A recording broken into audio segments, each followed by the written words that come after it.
I stood in the barn doorway that Thursday morning, watching Grandpa Walter freeze like somebody had unplugged him from the world. 30 seconds passed, maybe longer. His weathered hands hung at his sides, tools for a lifetime suddenly useless.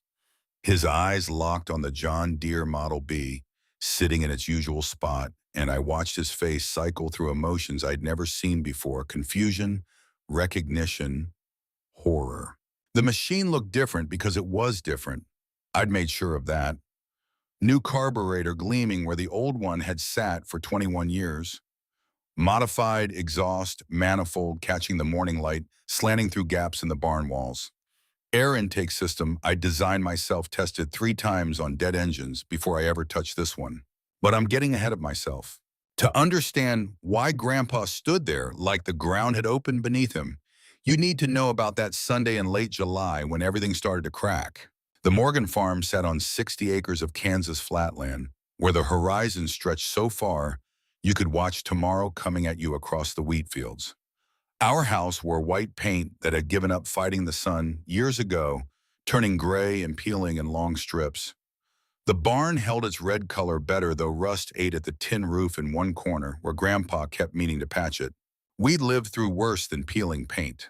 The drought of '66 had killed 40% of our crop, left the soil cracked and mean, but the real weight pressing down on us that summer of '67 was money.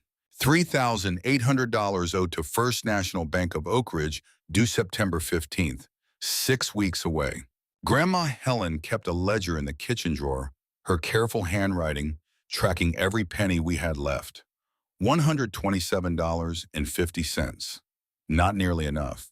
We had 6 weeks before the bank took everything, 6 weeks to find money we didn't have. But the real heart of everything, the piece that kept us alive or would kill us trying, was that John Deere sitting in the barn. Green and yellow paint faded to ghosts of their original colors. Grandpa had bought it in 1946 when he came back from the war, used even then. 21 years of plowing, planting, harvesting. 21 years of keeping us fed. Grandpa Walter Mitchell didn't talk much about the war. Didn't talk much about anything, really. 68 years old, tall and lean as a fence post, skin dark from decades under the Kansas sun. He had a way of moving through the world like he was trying not to disturb it, like if he stayed quiet enough, the bad things might not notice him. The only thing he ever said about fighting in Europe was this: equipment you can trust saves lives. Learned that at Normandy. Then his jaw would set and the conversation was over. Every evening at 6 o'clock, he'd walk out to the barn and spend an hour with that tractor, checking oil greasing fittings, running his hands over belts and hoses. It was like watching someone perform a religious ritual. Maybe it was one. Maybe that machine was the only God he still believed in after whatever he'd seen in France. The tractor meant even more after 1960, after we lost my father. Robert Morgan was 25 when he died. I was 8.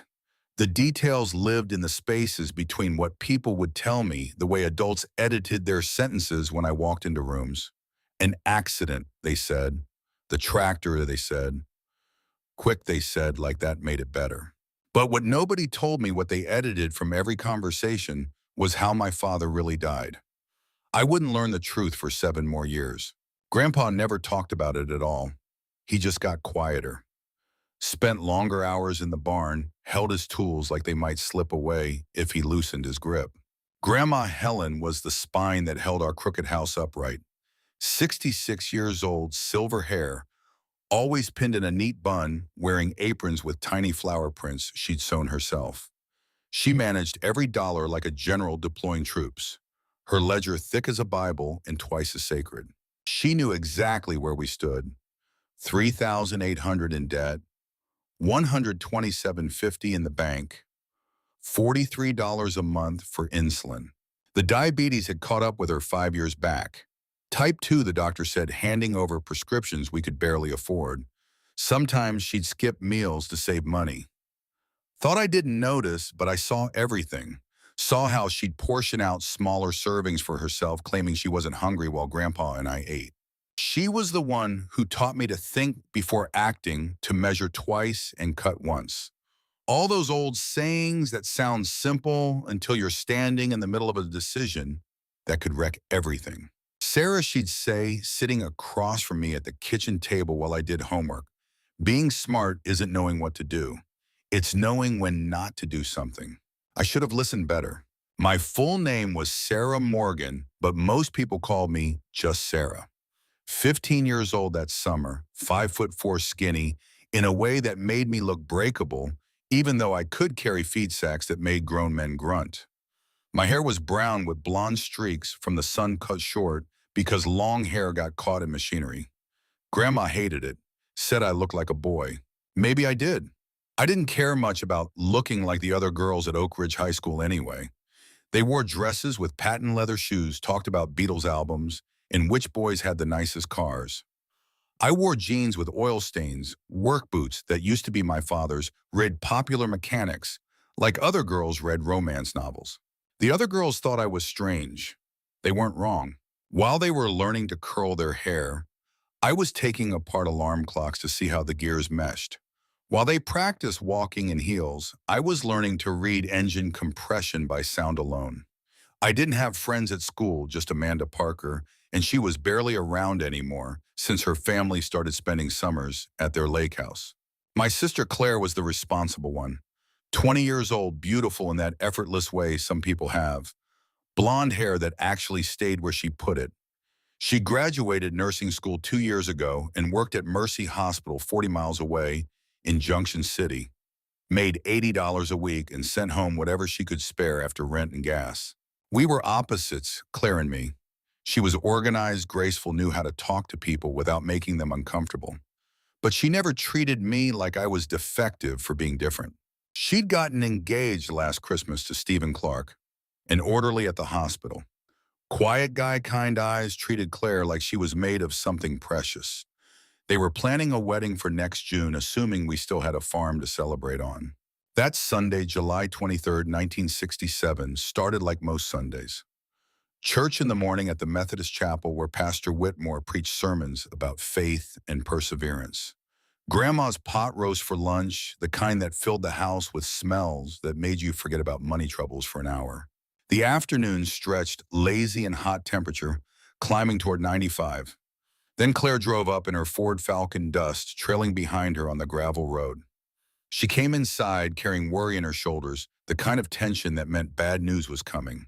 She sat at the kitchen table while Grandma poured iced tea, condensation beating on the glasses in the summer heat.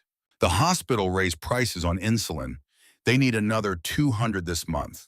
Grandma Helen didn't say anything at first. Just sat down, opened her ledger, ran her finger down the columns of numbers. Her face stayed neutral, but I saw her hand shake slightly before she closed the book. We don't have it. $200. We didn't have it, wouldn't have it. The math was simple and cruel. Current savings, $127.50. Debt due $3,800 on September 15th. New insulin cost adding $200 more. Total needed $4,000. Time remaining 6 weeks. That was the first time I'd ever heard Grandma Helen cry. And that's when I knew something had to change. Around 3 o'clock, an engine sound came up the driveway. Not the familiar rattle of our neighbors' trucks, but something newer, smoother. I looked out the window and saw Brandon Brennan's red Jeep Wrangler. Brandon was 16, a year older than me. His father, Richard Brennan, owned 400 acres on the other side of Oak Ridge, the biggest farm in the county. 5 tractors, all new. A white 2-story house that looked like it belonged in a magazine. A black Mercedes sedan that Richard drove to church on Sundays, parking it far from everyone else's dusty pickups. Brandon climbed out of his Jeep wearing clean Levi's and a polo shirt, looking like he'd never touched dirt in his life. He wandered over to where Grandpa was checking fence posts near the barn. Saw your old Model B in the barn. My dad says tractors that old belong in museums. Wonder it still runs. Grandpa didn't answer, just kept working the way he always did when people said things that didn't deserve responses. Brandon looked over and saw me standing on the porch. His grin got wider, the kind of smile that made my stomach tight with anger. Oh, right. You're the girl who thinks she's a mechanic. Cute. My hands curled into fists at my sides, nails digging into palms. Girls don't really understand machinery, do they? I mean, it's not your fault, just biology. Amanda Parker was riding past on her bicycle heading home from somewhere. She slowed, heard the whole thing, saw my face. Watched Brandon climb back in his Jeep and drive away, dust rising behind him like an insult. She coasted into our driveway, one foot on the ground to balance. Want me to slash his tire? No, I want to prove him wrong. Brandon Brennan thought I was just a girl playing with tools. I was going to show him and everyone else exactly what I could do. That night, I couldn't sleep. Lay in bed listening to the house settle to crickets outside my window, to the weight of everything pressing down. Around 11, I heard voices from the kitchen, low murmurs that pulled me from bed. I crept to my bedroom door, opened it just enough to hear. Grandpa's voice, first rough with exhaustion. Helen, we don't have the money. I know, Walter. Silence long enough that I thought maybe the conversation was over. Then Grandma's voice, so quiet I almost missed it. Maybe we should consider selling the farm. More silence. Longer this time. Then something I'd never heard before, Grandma Helen crying. Not loud, not dramatic, just small broken sounds that made my chest hurt. I closed my door as quietly as I could, sat on my bed, stared at the wall. Something had to change. We needed money. We needed the farm to produce more, faster, better. We needed that old tractor to work like it was worth something. And maybe I needed to prove something too. Prove that Brandon Brennan was wrong. Prove that being a girl didn't make me useless. Prove that my father had been right when he said I could do this work. The idea started forming then, though I didn't recognize it yet. Not fully, just a whisper in the back of my mind saying, what if? The next morning I went up to the attic. We kept most of my father's things up there, boxes and trunks. Nobody had the heart to sort through. Dust motes floating in the air, heat already building, even though it was barely past dawn. I dug through them until I found what I was looking for. An old leather journal, the cover worn soft with age. Inside, my father's handwriting. Neat, careful, the letters slanting slightly to the right. I flipped through pages of notes about crops, weather, expenses. Then I found an entry from June 15th, 1960. Today I tried to modify the carburetor on the John Deere. Thought I could increase horsepower by 20% if I changed the fuel mixture and airflow. I was wrong, failed completely. Nearly destroyed the engine. Dad was furious, said I was reckless. Maybe he was right, but someday someone will figure out how to make these old machines work better. Maybe it'll be Sarah, my smart girl. She'll be better than I was. The page was dated 3 weeks before he died. My father had tried the exact same thing I was planning, and it killed him. I sat in the dusty attic holding my father's journal and cried. Not just because he was gone, but because he'd believed in me. Written it down, left it there like a message he knew I'd eventually find. He thought I could do this. That's when the idea stopped being a whisper and became a plan. For the next 6 weeks, I prepared. Every day after my chores were done, I rode my bicycle 3 miles into town to the library. Mrs. Patterson, the librarian, started setting aside books she thought I'd like. Internal combustion engines, carburetor design, exhaust systems. I filled notebooks with diagrams, calculated airflow rates, fuel ratios, compression changes. Drew 47 different versions of how I could modify our tractor's carburetor to increase power output without sacrificing reliability. But I needed to test my ideas before touching the John Deere. That's where Catherine Walsh came in. Catherine Walsh lived in a small house on the edge of Oak Ridge, her workshop out back, filled with welding equipment and metal stock. Everyone in town just called her Catherine, though some of the older men still muttered about women doing men's work. 58 years old, widowed since 1963, when her husband's heart gave out. She was the only welder within 50 miles, and she was better than any man they could find. She'd fix their problems, charge them fair rates, and they'd pay while looking at their feet. I'd started helping her when I was 13, cleaning her house, cooking meals, doing laundry. In exchange, she taught me to weld. Not just how to strike an arc and run a bead, but how to understand what the metal was doing. How heat changed its structure, where strength lived in a joint. Welding isn't about melting metal together, she'd say, face shield raised, showing me a perfect bead. It's about understanding what the metal needs. Listen to it, feel it, respect it. 2 years she'd been teaching me. I got good enough that she sometimes let me handle small jobs while she supervised. But she'd warned me early on, her eyes sharp behind safety glasses. Never practice on something you can't afford to lose. Understand? I'd nodded, agreed, meant it at the time. Catherine had an old engine in her workshop pulled from her late husband's truck years ago. Dead useless. Perfect for experimentation. I worked on it 3 times over those 6 weeks. The first attempt, I forgot to torque down a bolt properly. The whole assembly rattled apart when I tried to run it pieces, scattering across her workshop floor. Catherine made me clean up every fragment, explain what went wrong, calculate the exact specifications I should have used. The second time, I welded a bracket at the wrong angle. The metal cracked under stress, a sound like a gunshot in the quiet workshop. She made me cut it off, grind it smooth, start over. The third time, everything held together. The modified carburetor pulled more air-mixed fuel better, ran smoother than the original design. The engine fired up with a sound that made my chest tight, with something between pride and terror. Because if I could make this work on a dead engine, maybe I could make it work on the one keeping my family alive. Catherine found me in her workshop that afternoon, grinning at a greasy engine that actually worked. She stood in the doorway, arms crossed, expression unreadable. "What exactly are you planning to do with all this knowledge?" "Just learning." Her voice wasn't angry, just curious, maybe concerned. "Sarah." She looked at me for a long moment, her eyes too knowing. She knew I was lying. She didn't press, though. Not then. The opportunity came in late August. Grandpa's cousin Temperance, who lived in Kansas City, fell and broke her leg. Grandpa needed to drive up and help her make sure she had everything she needed.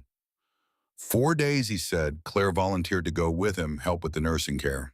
Grandma Helen had to go to Springfield, a town 2 hours away, to buy insulin and meet with a bank about extending our loan.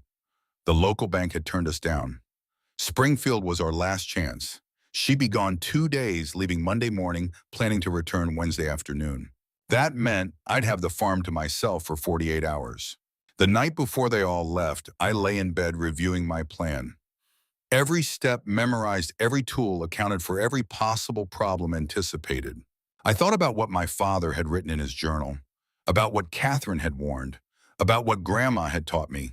But I also thought about Grandma crying in the kitchen, about owing money we couldn't pay, about Brandon Brennan's smug face saying girls don't understand machinery, about my father believing I could do this.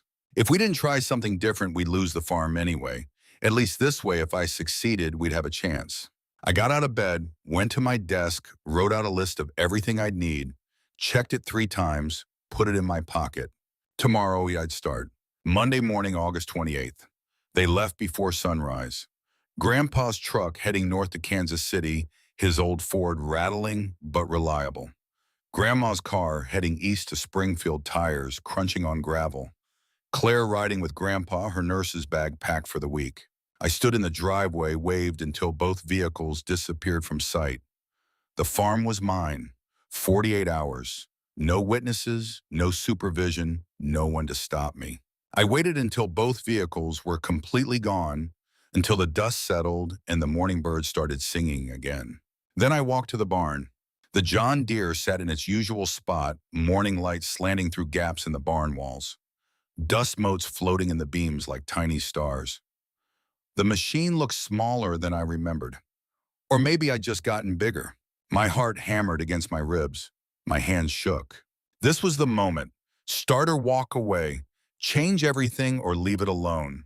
I pulled out Claire's Polaroid camera, the one she'd left on the kitchen counter. Started taking pictures. The carburetor from every angle, every hose connection, every wire, every bolt. 23 photographs total, each one whirring out of the camera with that distinctive Polaroid sound developing slowly in my hands. Then I opened my notebook and started sketching, adding measurements, writing notes in the margins. Documentation. If something went wrong, I needed to know exactly how to put it back. The carburetor came off easier than I expected. I'd watched Grandpa remove it dozens of times for cleaning. My hands knew the movements, even if my brain was screaming that this was wrong, this was forbidden, this was the sacred machine, and I was violating it. But the bolts turned, The fuel line disconnected, the whole assembly lifted free. I set it carefully on the workbench, this piece of metal that had been mixing air and fuel for 21 years, keeping my family fed and housed and alive. The new carburetor I'd ordered from a catalog sat waiting in my toolbox. Larger venturi, better atomization, more precise fuel metering. Modern design that would let the engine breathe, properly pull the way it should have been pulling all along. When I tried to install it, reality hit fast. One of the mounting bolts had rusted itself into the engine block. Metal fused to metal through years of heat cycles and moisture. I spent 2 hours attacking it with every tool in Grandpa's collection. Penetrating oil vice grips a breaker bar that should have snapped the bolt, head clean off. Nothing worked. The bolt sat there like it had grown roots into the cast iron. By noon, sweat soaked through my shirt and my hands ached from torque I couldn't generate. The tractor sat there half-assembled, a useless accusation in metal form. I needed equipment we didn't have, which meant going to Catherine Walsh. The bicycle ride into town felt longer than 3 miles. August sun beating down, no shade on the county road, my shirt sticking to my back. Cars passed occasionally, drivers waving without slowing. Small town courtesy that didn't extend to stopping for a sweaty 15-year-old on a bike. Catherine's workshop sat behind her house, a metal building she'd put up herself after her husband died. The sound of her torch reached me before I got there, that distinctive hiss and crackle of acetylene burning.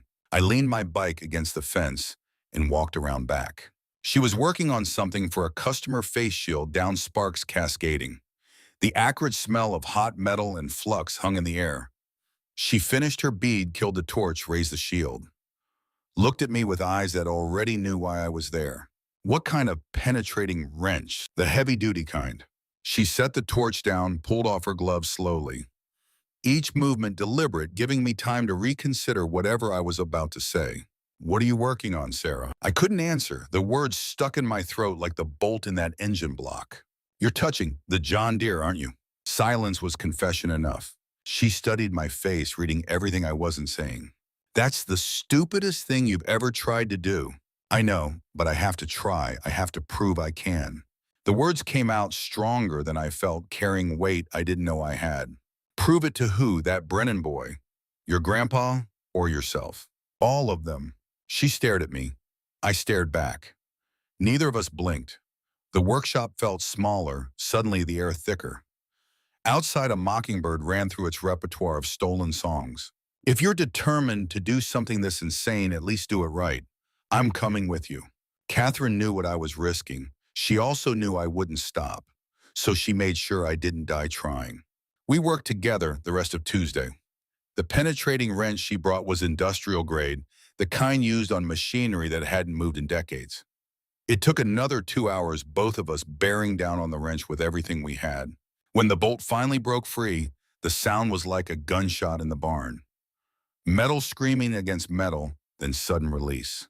The new carburetor installed cleanly after that.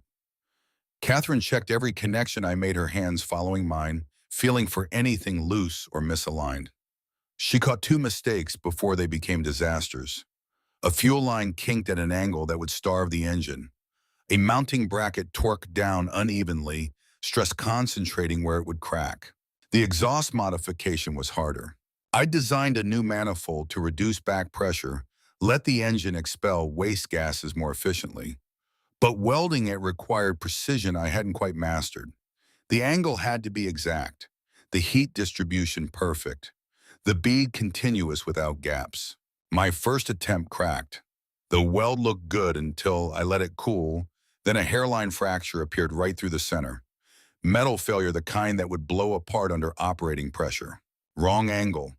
The heat's not distributing evenly. Try again. I ground down the failed weld, started over. The second attempt cracked worse. This time the failure was immediate, metal popping as soon as I released the torch. Too much heat this time. You're burning through. Control your torch. 4 hours I spent on that exhaust manifold. My hands ached from holding the torch steady. My back hurt from bending over the work. Sweat dripped into my eyes, making the welding shield fog up. But the third attempt held. Perfect bead, even heat distribution, strong joint that would last. Catherine inspected it with her critical eye, running her fingers along the metal feeling for imperfections invisible to sight. That'll do. We finished installing the air intake system as the sun dropped toward the horizon. Everything connected, everything tight, everything ready. I stood back looking at what we'd accomplished. The tractor looked the same from a distance, but up close the changes were obvious. New parts gleaming among the old. A machine transformed.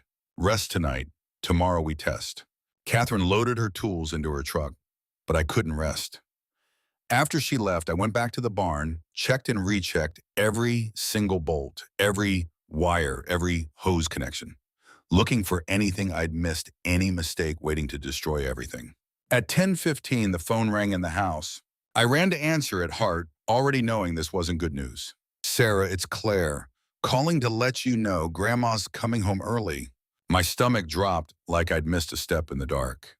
Early. The bank in Springfield is closed tomorrow for a holiday.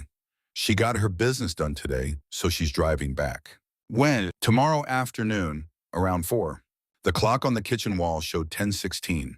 Grandma would be home in 18 hours. The tractor wasn't tested yet, wasn't proven. I needed at least a day to run it, make sure everything worked, adjust anything that needed adjusting. Okay, thanks for letting me know. I hung up, sat on the kitchen floor, stared at nothing. 18 hours, not enough time. Catherine was still outside loading tools into her truck. I went to tell her. She's coming back tomorrow, at 4. Catherine looked at me for a long moment. Then we worked through the night.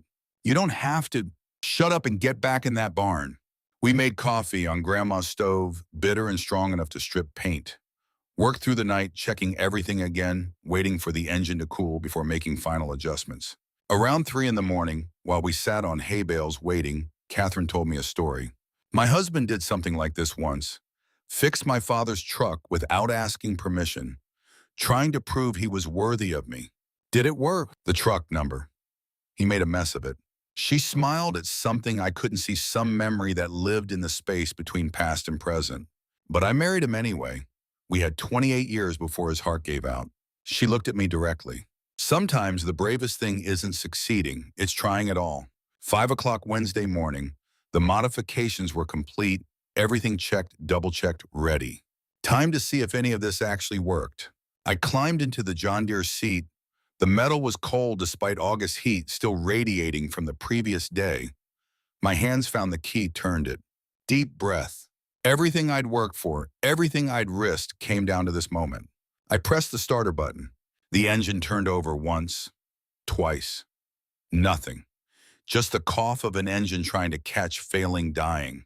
Panic flooded through me like ice water. I'd broken it, killed the only thing keeping my family alive.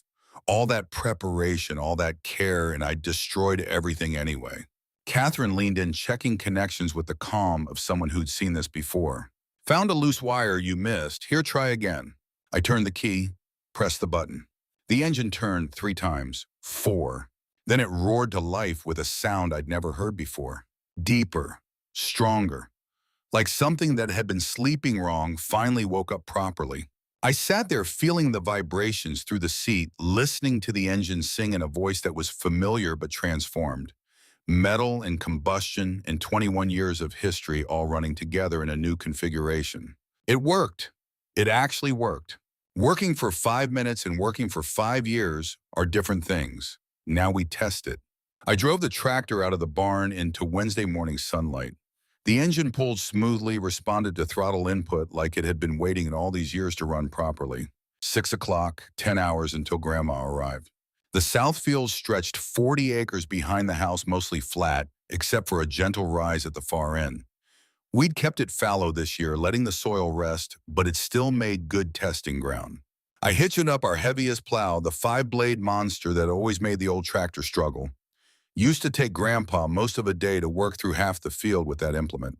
I started the engine, engaged the transmission, felt the tractor dig in and pull. The plow cut through earth like soft butter. The engine maintained steady RPMs, no bogging down, no straining. I could shift into a higher gear than we'd ever use with this load. Catherine stood at the field edge watching. After 20 minutes, she waved me over. Take a break. You're grinning like an idiot. I shut down and climbed off. My hands were shaking from adrenaline, not fatigue. It's working.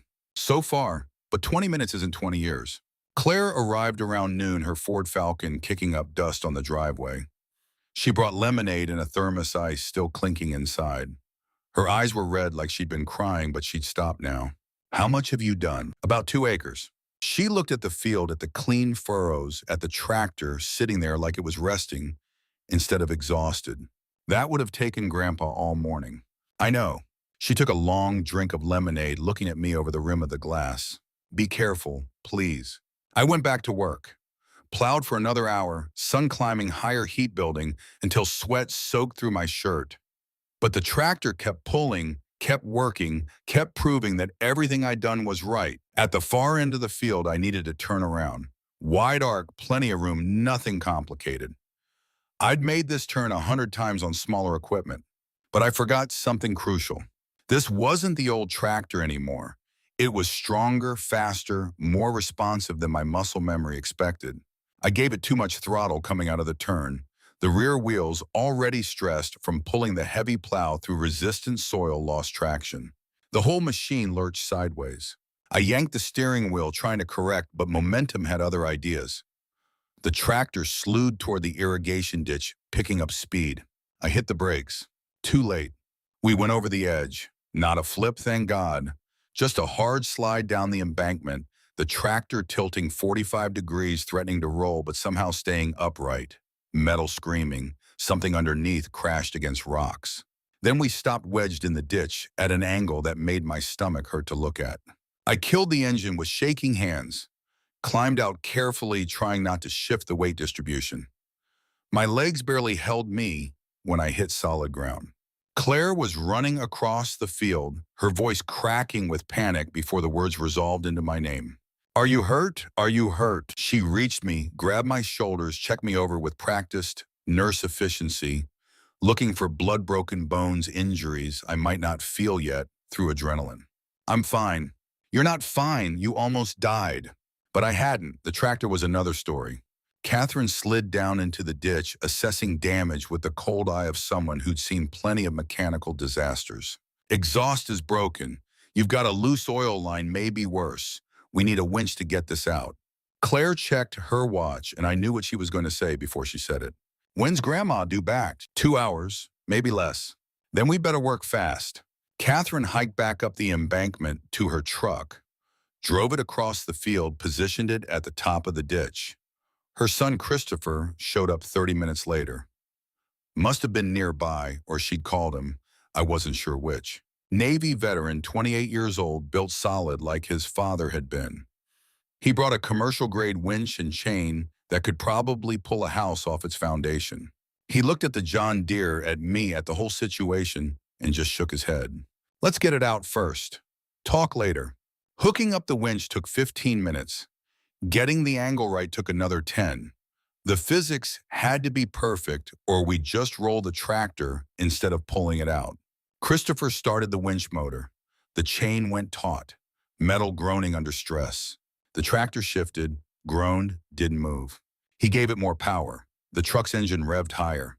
The tractor lurched upward, 6 inches, a foot, 2 feet, metal squealing. Something underneath tore loose, clattered down the ditch. Keep going. Another foot, another. The tractor crested the edge of the embankment, tilted back toward level, finally sat flat on solid ground again. We'd gotten it out, but the damage was obvious even from a distance. Oil leaked from the disconnected line, leaving a trail across the field. The exhaust pipe hung at an angle. The weld I'd been so proud of split apart. Mud and scratches covered the green paint that was already faded. Claire looked at her watch again. 2 hours, 10 minutes. We worked like surgical teams in an emergency room. Catherine and I tackled the exhaust pipe, rewelding the brake, while Christopher and Claire traced the oil leak to its source. A mounting bracket had come loose, nothing catastrophic, but needing immediate attention. The welding went faster this time. My hands knew what to do, even if my mind was screaming about time running out. The weld held, not beautiful, but functional, good enough to get us through. Christopher tightened the oil line, topped off the reservoir with fresh oil from Grandpa's supply in the barn. Claire found touch-up paint and covered the worst of the scratches, though nothing could hide them completely, if someone looked close. 4:15, we were out of time. Start it. Let's see if it runs. I turned the key. The engine fired up, but the sound was different now. A small tick, tick, tick in the rhythm. Something not quite right. Something working itself loose or broken in a way that would get worse. What's that noise? Catherine listened, her face grim. Could be nothing. Could be something working itself loose. Won't know without tearing it down again. We don't have time for that. No, we don't. So what do I do? You pray your grandma doesn't notice, and tomorrow you tell your grandpa everything. Claire drove the tractors back to the barn while I cleaned up tools, hid evidence, tried to make everything look normal. We'd just gotten the barn doors closed when Grandma Helen's car appeared on the driveway. I walked out to meet her, forcing my breathing steady, keeping my hands from shaking. You're home. How did it go? She got out slowly, moving like someone who'd spent too long in a car seat, looked at me with eyes that seemed to see straight through to everything I'd done. The bank agreed to extend the loan. We have until December now. That's great. Her voice came out flat, carrying no relief. We still owe the same amount. Just have more time to fail. She walked past me toward the house, then stopped. Turned back. What did you do to the tractor? My heart stopped. Nothing. Why? She pointed at the ground. There's fresh oil on the driveway, and I can see it on your shirt. I looked down. She was right. Oil stains I'd missed dark against the fabric. The truth caught in my throat. I wanted to lie, to deny, to buy more time. But Grandma's eyes held mine, and I couldn't do it. I modified it while you were gone. I'm sorry. She didn't yell, didn't even look particularly angry, just tired. So tired. Does it still work? Yes, better than before, for now. The weight in those two words told me she understood more than I'd said. Come inside, we'll talk after supper. But we didn't talk after supper. Grandma went to her room early, claiming exhaustion from the drive. No conversation, no consequences.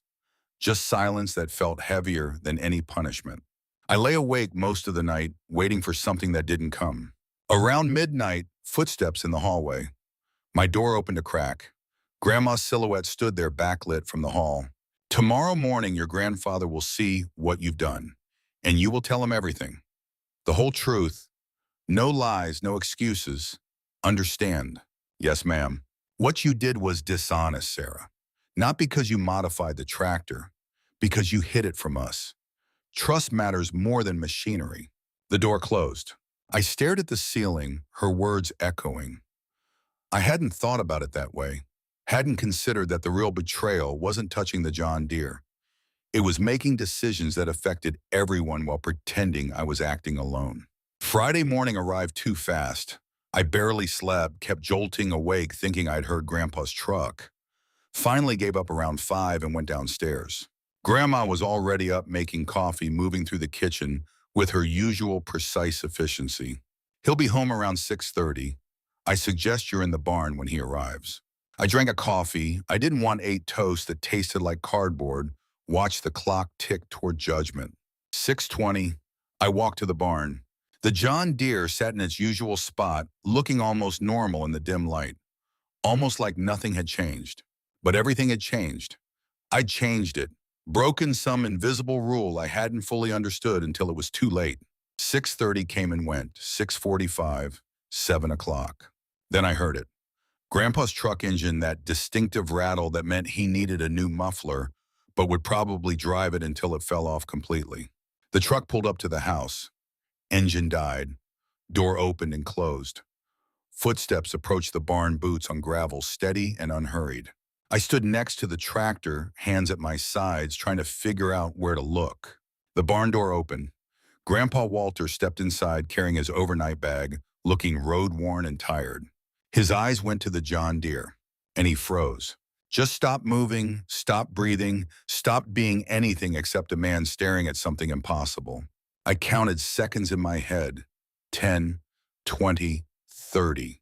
His face went through changes I'd never seen before. Confusion first, his eyes tracking over the modified carburetor, the new air intake, the different exhaust configuration. Then recognition as he understood what he was seeing.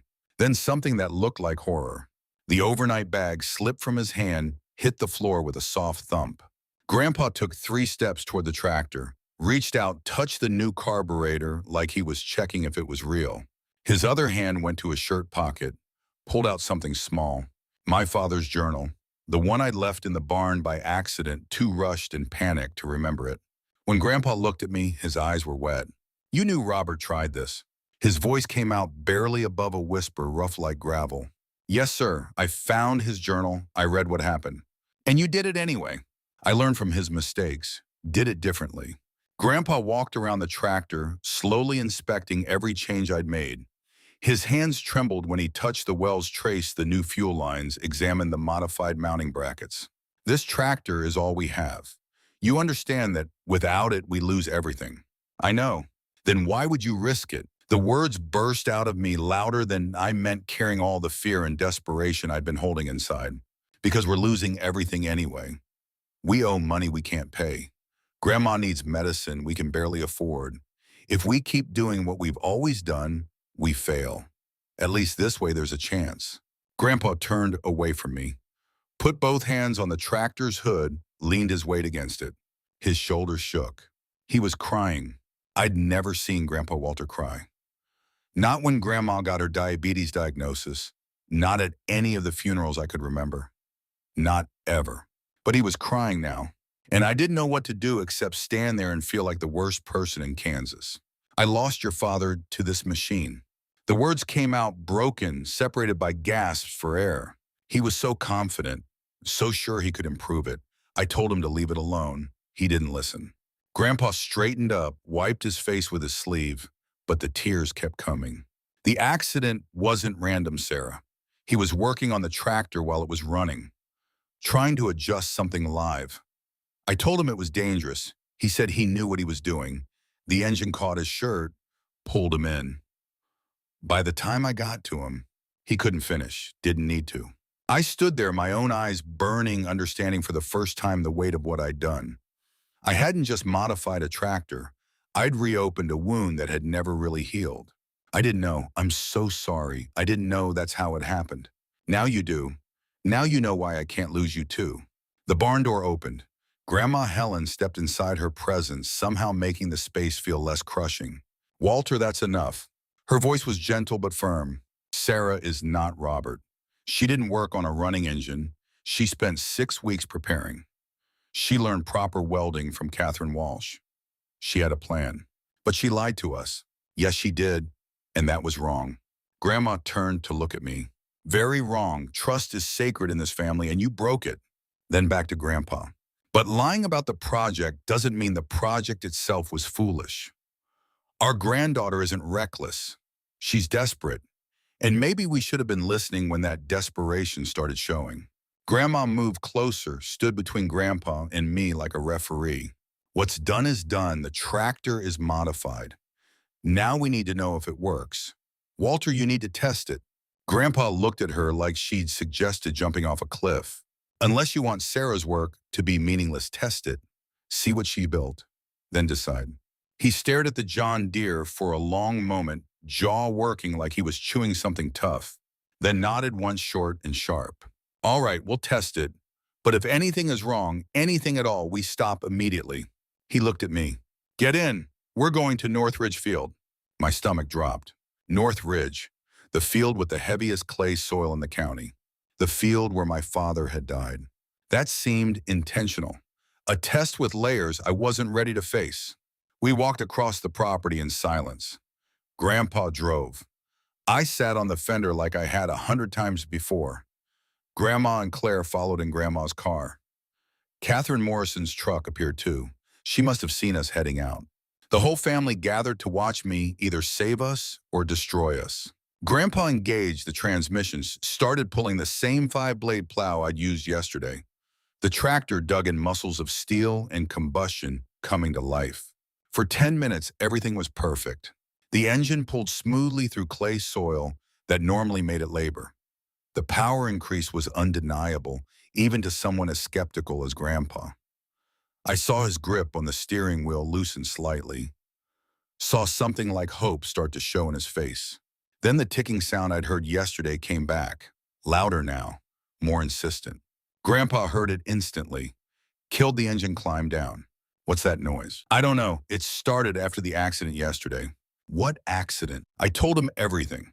The test run, the lost traction, the slide into the ditch, the damage, the rushed repairs. Every detail I'd been hoping to hide. Every mistake I'd made trying to fix my mistakes.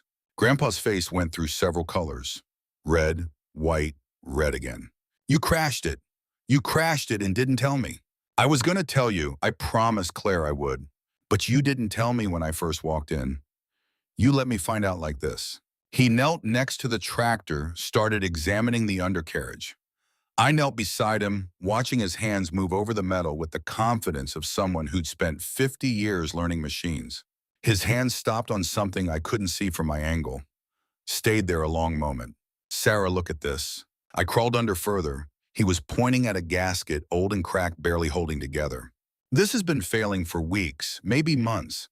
How can you tell? Because this is original equipment and it's rotted through. He kept examining movements, getting more focused. Found the oil line that had come loose in the crash, traced it to its connection point. This wasn't loose because of the accident. The mount was already failing. The crash just finished what was already breaking. He slid out from under the tractor, oil-stained and thoughtful. If you hadn't taken this machine apart, I never would have found these problems. Another 2 weeks, maybe 3, and this engine would have seized completely. During harvest season, he stood up, looked at me straight on. The exhaust work you did is sloppy. You rushed the welds after the accident, and it shows. But the core modifications, the carburetor, the intake system, the design work, those are solid. He paused, and in that pause, the whole world seemed to hold its breath. You had no right to do this without permission. You broke our trust and put yourself in danger. But you also might have saved this farm from total disaster. I didn't know what to say. Sorry felt too small. Thank you felt wrong. We're going to fix this properly. You and me together. Then we're going to set rules about what you can and cannot touch without asking. Yes, sir. Catherine Morrison walked over from where she'd been watching near her truck. The girl did good work, Walter, with supervision. With supervision being the key phrase. He looked at Catherine. Thank you for keeping her alive. Someone had to.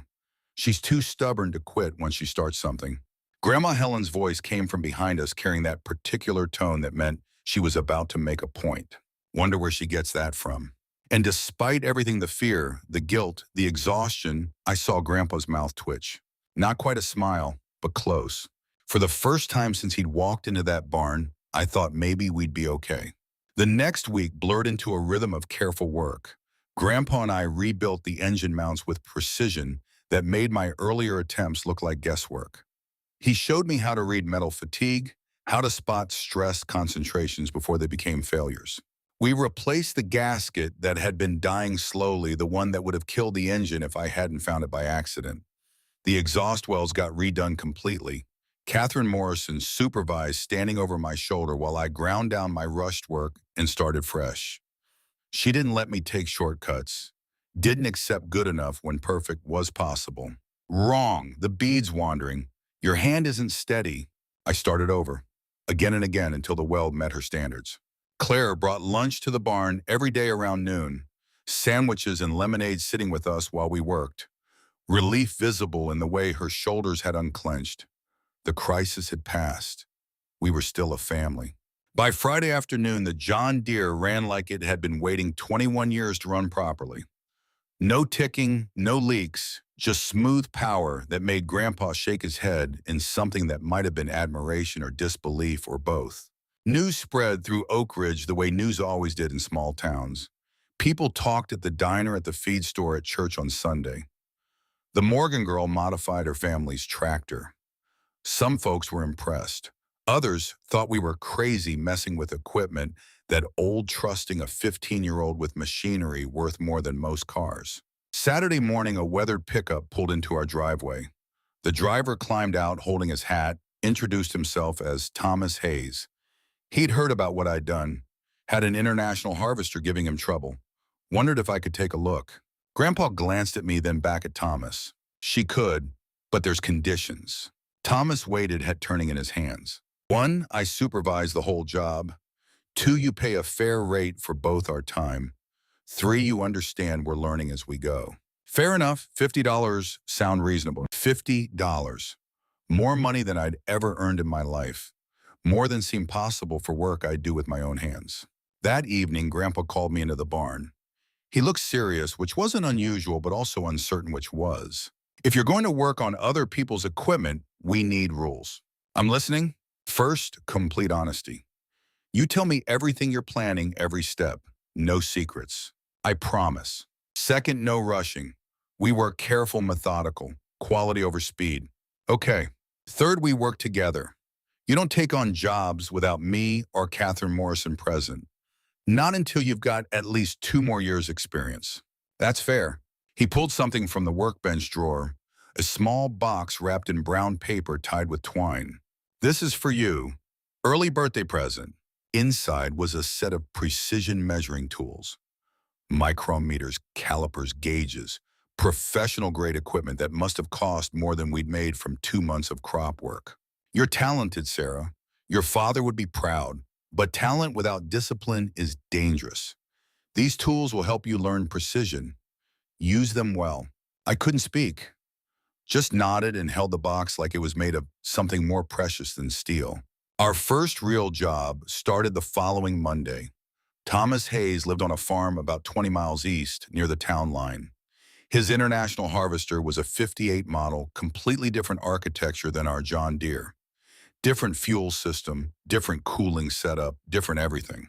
Grandpa warned me on the drive over, his hand steady on the steering wheel of his old Ford.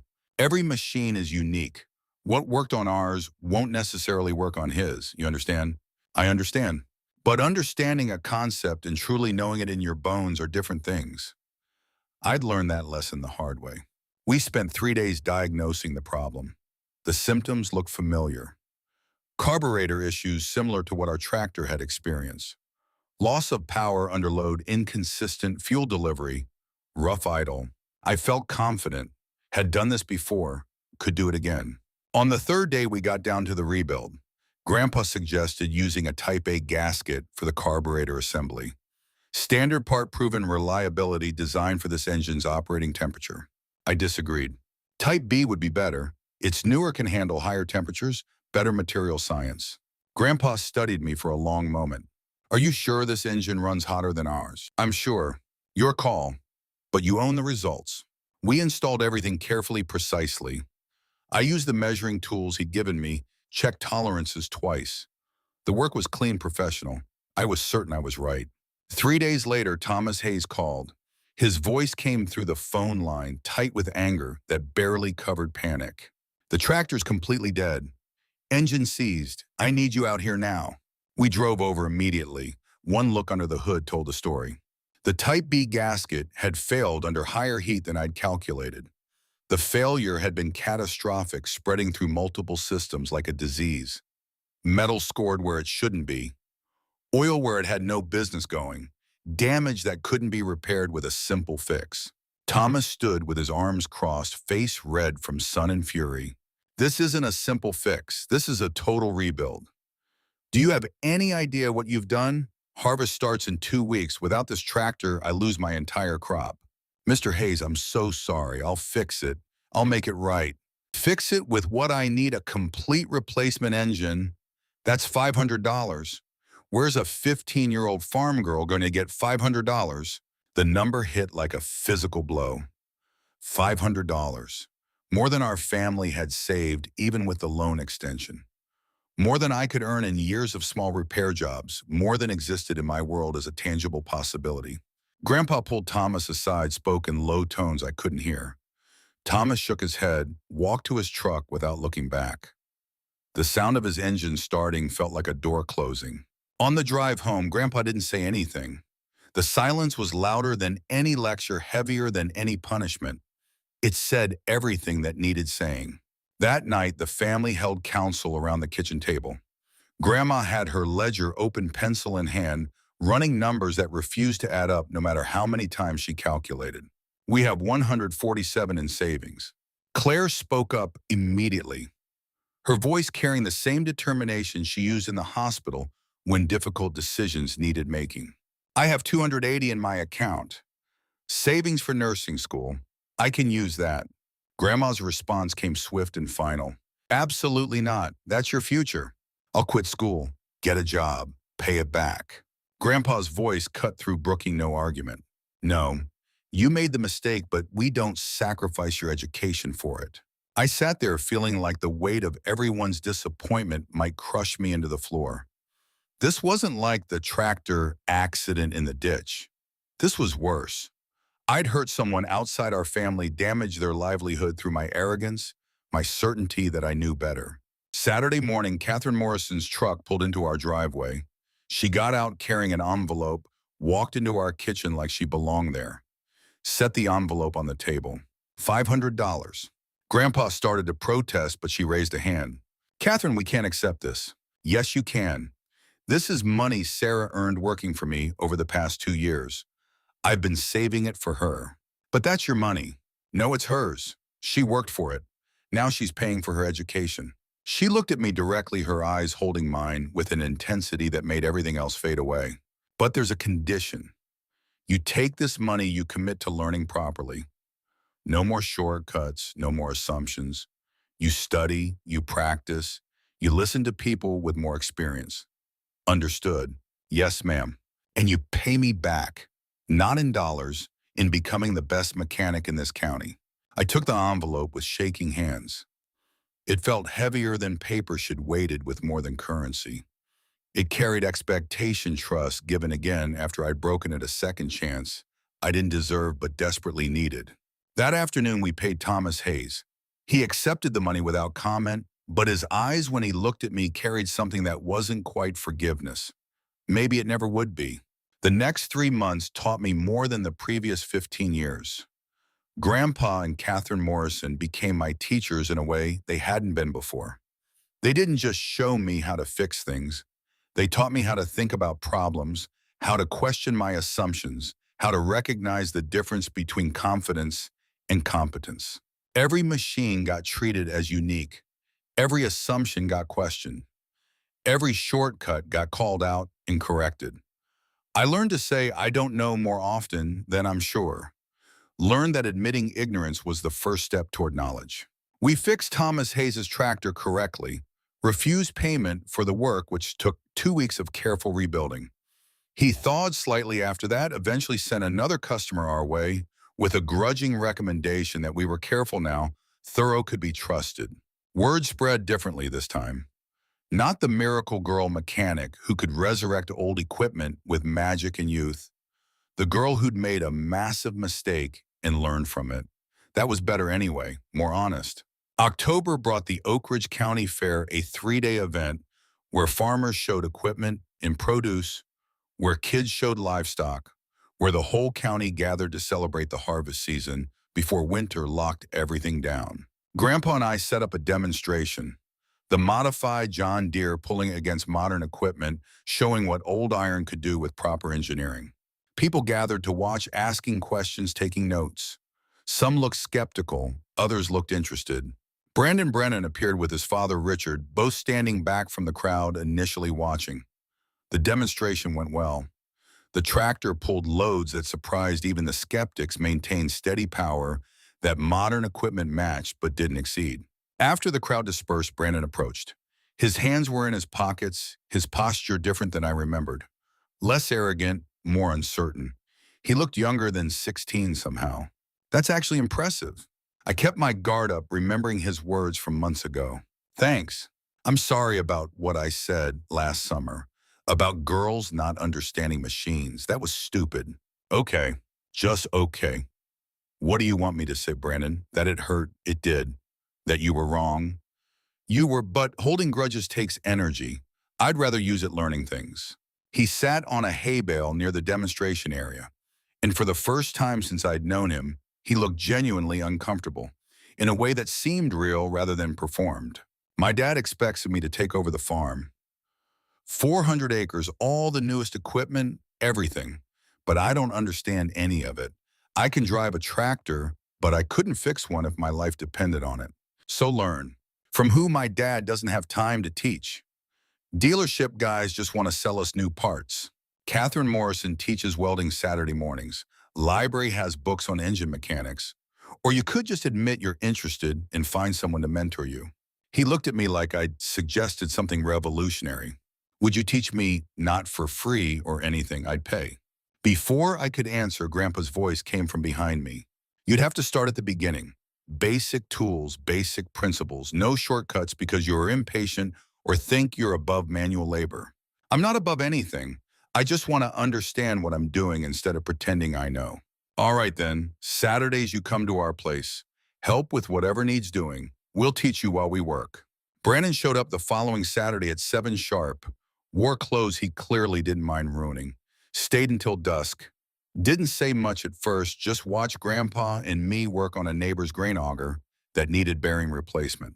After an hour, he asked quietly, "Can I help?" Grandpa handed him a wrench. Start by learning which end does what. Over the following weeks, something shifted. Brandon worked hard, asked smart questions, took notes in a small leather journal like the ones engineers used. His arrogance redirected itself toward learning instead of showing off. We didn't become friends exactly, but we developed mutual respect.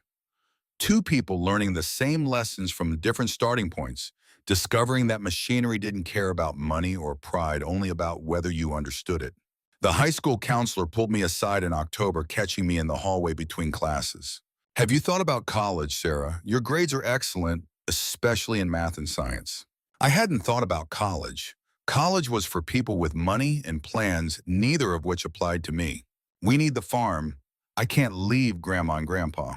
There are scholarships, programs specifically for girls interested in engineering. You could commute to Kansas State or even apply to bigger schools. I'll think about it. But I didn't think about it. Not seriously. The idea felt too big, too far away from the life I knew. 2 weeks later, Catherine Morrison brought it up while we were welding frame repairs for a neighbor's trailer. That counselor talked to you about college. How did you know? Oak Ridge is a small town. Everyone knows everything. She raised her welding shield, examined her work critically. My husband wanted to be an engineer. Studied for 2 years before money ran out. Had to come back, work the farm. He never regretted the decision, but he never stopped wondering what if. You think I should go? I think you should have options. And options require preparation, applications, test scores, portfolios of work. I barely know what I want to do next month. How am I supposed to plan for 4 years from now? You don't plan the whole journey. Just the next step, then the step after that. She pulled out a welding rod, handed it to me. Make this bead perfect. Not good enough. Perfect. That's how you build a future. One perfect step at a time. November brought a letter from Massachusetts Institute of Technology. Someone had sent them my name, probably that counselor, and they were inviting me to apply for their engineering program. The letter sat on my dresser for a week. I'd take it out, read it, put it back. MIT was for geniuses, for rich kids with prep school educations, for people who belonged in places like that. Not for farm girls from Kansas who smelled like tractor grease no matter how many showers they took. Grandma found me staring at the letter one evening, the paper worn from repeated handling. What's holding you back? I don't belong there. Look at me. Look at where I come from. She sat on my bed, patted the space beside her. When I sat down, she took my hand in hers. When I was your age, women weren't supposed to manage money. That was men's work. I taught myself bookkeeping from library books. Practiced on my father's farm accounts when he wasn't looking. People said I was being uppity, getting above my station. What did you do? I kept doing it anyway. Got so good that eventually people had to admit I was right. Changed what was possible for women in this town. Her hand tightened on mine. You think you don't belong there because no one like you has gone before, but someone has to be first. Why not you? Because I'm scared. Good. Fear means it matters. I filled out the MIT application on a Saturday in December. Took the required tests at a high school in Junction City, 2 hours of mathematics and science questions that felt simultaneously too hard and strangely familiar. Wrote essays about modifying tractors and learning from failure and understanding that the bravest thing isn't succeeding on the first try. Sent it all off in January and tried not to think about it. The John Deere kept running through another winter, another spring. We used it for our own work and hired it out for custom jobs. The extra income slowly building our savings to numbers that would have seemed impossible 2 years ago. By late November, we'd made the first major payment on the extended bank loan. The farm was still standing. That would have to be enough for now. Spring 1968 arrived with Claire's wedding. Small ceremony at the Methodist Church reception in the parish hall with cake and punch. She looked radiant in a simple white dress. Stephen Clark looked terrified in a way that was somehow endearing, and everyone cried during the vows. I stood next to her as maid of honor wearing a dress that felt foreign after months of coveralls and work boots. At the reception, she pulled me outside into the warm evening air. I'm scared, Sarah. Scared of moving away, being a wife, all the things that could go wrong. You're the bravest person I know.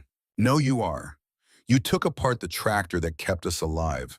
That's the scariest thing anyone in this family has ever done. She smoothed her dress, looked back at the parish hall where Stephen danced with Grandma. But scared doesn't mean don't do it. It just means it matters enough to be worth the fear. May brought a letter from MIT thin envelope which everyone said meant rejection. I sat at the kitchen table, letter in hand, unable to process what it said. We regret to inform you that we are unable to offer you admission at this time. The words blurred. I set the letter down, stared at nothing. Wasn't surprised, really. Farm girl from Kansas. What had I been thinking? Grandma read over my shoulder. This isn't the end. It feels like it. Then you haven't been paying attention to your own story. You failed with Thomas Hayes's tractor. Then what happened? I learned from it. Exactly. 2 weeks later, another letter arrived. Thicker this time. My hands shook opening it. Dear Miss Morgan, after further review of your application and additional recommendation letters, we are pleased to offer you admission to MIT's class of 1972 with full scholarship covering tuition, room, and board. We were particularly impressed by your practical application of engineering principles and your documented ability to learn from failure. Full scholarship. Everything covered. Start fall 1968. The kitchen erupted. Grandma cried happy tears this time. Grandpa gripped my shoulder, couldn't speak, just nodded over and over. Claire hugged me so tight I couldn't breathe. Summer passed in a blur. I worked the farm full-time, but differently now. Every problem became an opportunity to apply what I was learning to test ideas before I left. Redesigned the irrigation system using fluid dynamics principles. Modified the grain storage ventilation based on thermodynamics. The farm became my laboratory, my proving ground. July brought a visit to North Ridge Field with Grandpa, the place where my father had died, where I'd tested the modified tractor almost a year ago. We stood at the edge looking across soil that had seen both tragedy and redemption. Your father would be so proud of who you've become. I wish I could tell him, you can. Just live in a way that honors what he taught you. He pulled out my father's journal, the one I'd found in the attic, the one that had started everything. This is yours now, all of it. Keep it. Remember where you came from. August brought packing and goodbyes. Amanda Parker helped sitting on my bed while I sorted clothes and books. You're really leaving. Just for school. I'll come back. Promise. Promise. Someone has to keep you out of trouble. She laughed, then her expression turned serious. You're going to do amazing things, Sarah. Don't forget about us small-town people. Never. Catherine Morrison's goodbye came in her workshop surrounded by metal and welding equipment and the smell of oil. Don't let those city engineers convince you that book learning is better than practical knowledge. You've got both. That makes you dangerous. Dangerous how? The kind that changes things. Brandon's goodbye surprised me. He showed up at the barn the Saturday before I left to Awkward in a way that seemed genuine. I wouldn't be here if it wasn't for you. I'd still be the arrogant rich kid who didn't know which end of a wrench to hold. You taught yourself. I just pointed the direction. That's more than anyone else did. He paused, hands in pockets. Don't let my tea change you. Stay the girl who wasn't afraid to take apart the tractor everyone said was untouchable. The night before I left, I walked to the barn one last time. Late August evening heat still radiating from the day. The John Deere sat in its usual spot. 23 years old now, still running strong. I put my hand on the hood, metal cool despite summer warmth. Thank you. Not sure if I was talking to the machine, to my father's memory, to Grandpa for teaching me, to myself for having the courage to try. Maybe all of them. Morning came too soon and too slow at once. Grandpa drove me to Wichita Airport, 2-hour drive through Kansas flatland. We didn't talk much, didn't need to. The silence was comfortable, familiar, the kind you only get with people who know you completely. At security, he handed me a small wooden box. Open it when you get to Boston. The flight gave me time to think about being the scared 15-year-old who'd taken apart a tractor. About failing and learning and discovering I was stronger than fear. About each generation standing on the shoulders of the one before. Boston hit me like walking into a different world. But the wooden box waited until I was alone in my dorm room. Inside was a photograph. Grandpa standing next to the John Deere in 1946. Young and hopeful, the war behind him and a future ahead. And a note in his careful handwriting. Sarah, you've already done the hard part. Everything from here is just details. Remember, each generation stands on the shoulders of the one before reaching a little higher. You're my shoulders now. Reach high. Love, Grandpa Walter. I graduated MIT in 1972 with a degree in mechanical engineering. The first woman in my family to finish college. The Morgan farm never missed another loan payment. Brandon Brennan became one of the best mechanics in Kansas. Eventually took over his father's farm and actually knew how to fix the equipment. Catherine Morrison taught welding until she was 75. Trained 2 generations of students, including 3 other girls who became engineers. Amanda Parker went to medical school, became a doctor, still my best friend. And that John Deere Model B is still running, still modified, still proving that sometimes the biggest risks lead to the greatest rewards. My father was right. Metal doesn't care if you're a girl or a boy. It just needs someone who understands it.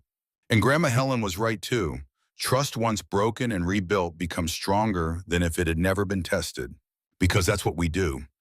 Each generation stands on the shoulders of the one before reaching a little higher. Was I brave or reckless, honest or dishonest, right or wrong? Maybe I was all of those things. Maybe that's what growing up means.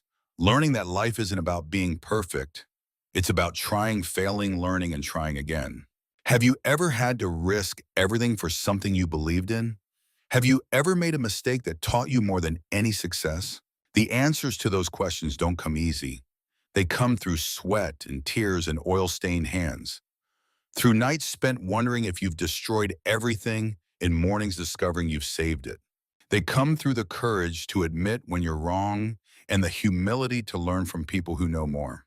They come through the kind of work that breaks you down and builds you back stronger. That summer of '67, I was a 15-year-old girl who thought she knew everything.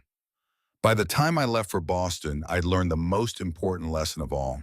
The wisest thing you can say isn't "I know," it's "I'm learning." And that made all the difference.